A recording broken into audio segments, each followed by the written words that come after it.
Hey viewers, welcome to another episode of it's me. मैं हूँ, हमारे चैनल का नाम है और जैसे कि हम इससे संदेश देना चाहते हैं कि जी हाँ, मैं भी कुछ हूँ, हमें हल्के में मत लीजिए, हम भी कुछ हैं, ये ध्यान रखिए। और अगर हम आपकी सुनते हैं, अगर हम आपको इतना मानते हैं, वो इसलिए कि क्योंकि हम आपसे प्यार करते हैं, क्योंकि हम आपसे रिस्पेक्ट करते हैं। तो चलिए आज का वीडियो शुरू करते हैं। तो आज हम बात करते हैं रिलेशनशिप्स की। रिलेशनशिप्स जहाँ हम में कंपैटिबिलिटी नहीं होती और हर कोई ऐसा महसूस करता है that the other person is insulting us, हम कुछ भी नहीं हैं। तो मैं आज आपको स्पिरिचुअल पॉइंट ऑफ व्यू से इस बात का सॉल्यूशन दूंगी कि अगर आपका कोई अपमान करे, इफ़ समवन इंसल्ट्स यू, तो आपका क्या एटीट्यूड होना चाहिए। और जो भी मैं बताती हूँ वो प्रैक्टिकल चीज़ बताती हूँ, जो भी मुझे स्पिरिचुअलिटी से जो मुझे नॉलेज मिले उससे बताती हूँ। तो छोटा सा वीडियो बनाते हैं और मैं आपको समझाती हूँ कि देखिए, एक तो ये है जो हमारा पर्सपेक्टिव होता है कि कोई हमारा अपमान करे, हमने भी उसका अपमान कर दिया, कोई हमने एक गाली दे, हम उसे 2 गाली दे देते हैं। बट इससे क्या आपके जीवन में कोई सोल्यूशन आ पाता है? क्या आप अपने आप को शांत महसूस कर पाते हैं? नहीं। तो चलिए मेरे सोल्यूशन पर गौर फरमाइए। देखिए, कहने का मतलब है जीवन में कभी भी आपके अगर कोई इंसल्ट किसी भी व्यक्ति से आती है, चाहे वो पास का हो चाहे दूर का हो, दैट इज डेस्टिन। जी हाँ, हमारे गीता में लिखा हुआ है कि जो कर्म आपने नहीं किया उसे भोगने पर कोई आपको मजबूर नहीं कर सकता। तो सबसे पहले तो रोना धोना छोड़ दीजिए कि हमें किसी ने ऐसा कह दिया, हमें किसी ने वैसा सुना दिया। जी नहीं, जैसा आप करके आए हैं, भले ही इस जीवन में या पिछले जीवन में, आपको उसका फल तो भोगना ही पड़ेगा। कहने का मतलब ये है कि अगर आपने किसी की इंसल्ट की हो कभी भी, तो आपकी इंसल्ट ज़रूर होगी। ज़रूरी नहीं वही व्यक्ति करे, बट होगी ज़रूर। इसी नियम पे जो है वो law of nature, law of प्रकृति काम करती है। तो चलिए अब मैं आपको बताती हूँ, अगर आपकी कोई इंसल्ट करता है तो आपको क्या करना है। सबसे पहले तो उसे रिटेलिएट नहीं करना है। अब पहले तो हम बॉस की बात करते हैं। अगर बॉस आपको इंसल्ट करते हैं तो आपका क्या अप्रोच होनी चाहिए। देखिए, अगर आपकी बॉस इंसल्ट करते हैं आपके वर्क को लेकर, तो सबसे पहले तो हमें शांत रहना चाहिए, क्योंकि ये कहावत गलत नहीं बनाई गई है कि पानी में रह के हमें मगरमच्छ से बैर तो बिल्कुल नहीं करना चाहिए। और जॉब जो है वो हमारी कितनी अर्जेंट नीड होती है, तो इंसल्ट से दुखी होके हमें ऐसा डिसीजन नहीं लेना चाहिए कि हमने भी बॉस को उल्टा सीधा सुना दिया और फिर बाद में रिग्रेट करते हैं कि बॉस ने हमें जॉब से निकाल दिया या हमारा प्रमोशन रोक दिया। तो यहाँ ये बात आती है, जब आपकी बॉस आपकी इंसल्ट करे तो चुप हो जाइए, उन्हें जवाब मत दीजिए। जवाब देना है तो दीजिए, लेकिन अपने काम से। जी हाँ, अब आप सोचेंगे हम में ईगो है, हमारी कोई रिस्पेक्ट नहीं है। तो देखिए, रिस्पेक्ट, सेल्फ रिस्पेक्ट रखिए। किसी को इतना मौका मत दीजिए कि वो आपको इतना अनशन सुना जाए। काम से, बेहतर और बेहतर काम से, जो बात वो बोल रहे हैं। देखिए, 2 तरीके के हैं। एक तो आप काम अच्छा करते हैं फिर भी कोई आपको इंसल्ट कर रहा है, आपको नीचा दिखाने की कोशिश कर रहा है, तो फिर वो बात अलग है। बट आप में उसको एनालाइज करिए कि जो बॉस आपको बोल रहे हैं उसमें क्या कमी है, तो वो सुधार अपने आप में लाइए और उनको जवाब दीजिए अपने आप को बेहतर बना के। अब बात कर लेते हैं हस्बैंड वाइफ की। तो हस्बैंड वाइफ में देखिए, कंपैटिबिलिटी बहुत ही ज़्यादा इंपॉर्टेंट है। बट आजकल हम देखते हैं लोग एक दूसरे को रिस्पेक्ट नहीं करते हैं। इक्वालिटी जब आ गई है ह्यूमंस में, वैसे मेल वैसे फीमेल्स, तो आजकल वो बात तो रही नहीं है कि पति को परमेश्वर माना जाए, वो जो बात बोल दे उसे सहा जाए।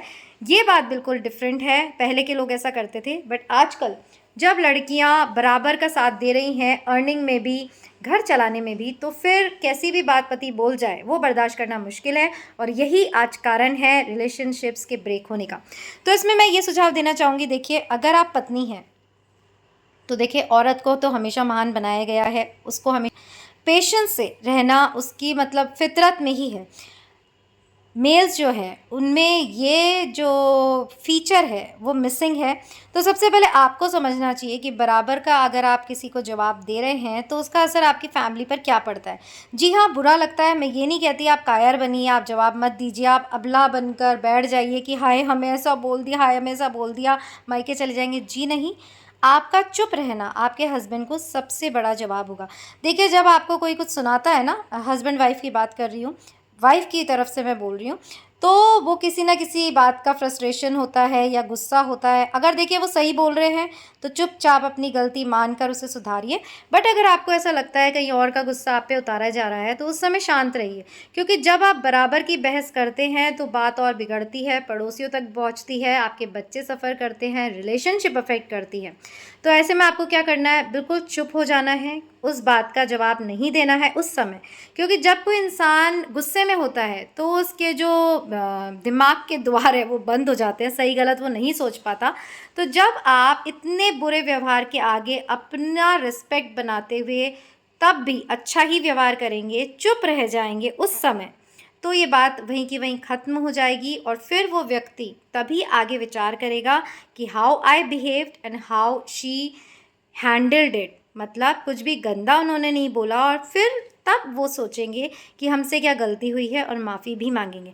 नहीं तो आप खुद देखिए, वो बोल रहे हैं, आप बोल रहे हैं, बात बढ़ रही है, गंदा गंदा एक दूसरे को इतना बोल देते हैं कि फिर एक दूसरे की शक्ल भी देखना पसंद नहीं करते।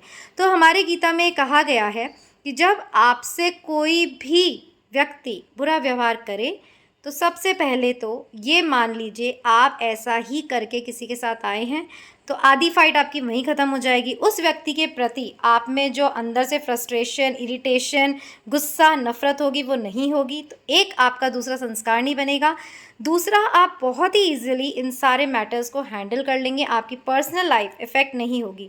क्योंकि देखिए, गुस्से का जवाब गुस्से से देना, अपमान का जवाब अपमान से देना, वो आपको कभी भी शांति जीवन में नहीं लाने देगा, कभी भी आप शांत और प्रसन्न नहीं रहेंगे। और जिस बात को करने से प्रसन्नता नहीं खिन्नता उत्पन्न हो, तो सोच लीजिए वो सही नहीं है।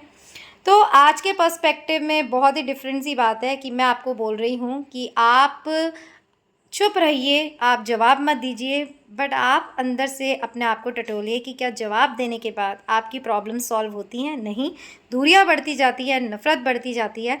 यही बात पति पे भी लागू होती है। उनको भी इतना पेशेंस रखना चाहिए कि अगर पत्नी को कभी गुस्सा आ रहा है तो उन्हें चुप रहकर उसकी बात सुननी चाहिए। कम से कम उस समय उसे नहीं कहना चाहिए कि तुम ये गलत बोल रही हो और ऐसा मत बोलो, या मेरी माँ बहन के बारे में, मेरी मम्मी के बारे में ऐसा मत, नहीं, उसको सुनिए। बाद में जब वो शांत हो तब जाकर आप इस मसले को समझा सकते हैं। और आपको ये जो मैंने बताया कैसा लगा?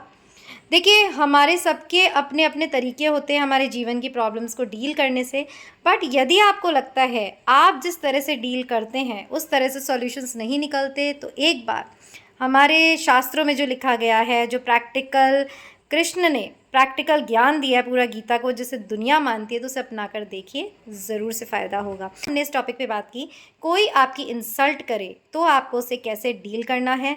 नंबर 1, आपको उस समय शांत हो जाना है। नंबर 2, चुप हो जाना है। नंबर 3, उसकी उल्टी सीधी बातें सुन के, उसके हर्टिंग वर्ड्स सुन के आपको उसी तरह जवाब नहीं देना है। नंबर 4, आपको बाद में जब उनका मूड अच्छा हो तब अपनी बात रखनी है, क्योंकि उस समय आप कुछ भी कहें जी कोई फ़ायदा नहीं होगा, चीज़ों का नुकसान होगा। जो इंसान अभी मुंह से बोल रहा है वो उठा उठा के सामान फेंकेगा। ऐसे सिनेरियोज़ मैंने देखे हैं, आपने एक्सपीरियंस किए होंगे। एजुकेशन का इससे कोई लेना देना नहीं है। जब कोई इंसान क्रोध में होता है तो सबसे पहले उसका दिमाग और सोचने की शक्ति ब्लॉक हो जाती है। और अगर आप इस तरह के सिनेरियो से बचना चाहते हैं तो जुडिशियसली सोचिए कि कैसे आपको डील करना है। ये था छोटी सी डिस्कशन इस बात पे कि यदि आपका कोई अपमान करे तो उसे कैसे डील करना चाहिए। और किस टॉपिक पे आप वीडियोस चाहते हैं ज़रूर से हमको बताइए। फ़िलहाल के लिए इतना ही, फिर एक नई क्वेरी के साथ, एक नए क्वेश्चन के साथ, एक नई प्रॉब्लम के सोल्यूशन के साथ मिलेंगे यहीं इट्स मी पर। याद रखिएगा, इट्स मी, मैं हूँ, ये दुनिया को बताना है, बट मैं भी हूँ ये आपको कैसे बताना है यही हम बताते हैं। लड़के नहीं बताना है, करके बताना है कि मैं हूँ। मिलेंगे एक नए एपिसोड के साथ। फ़िलहाल के लिए इतना ही, बाय बाय।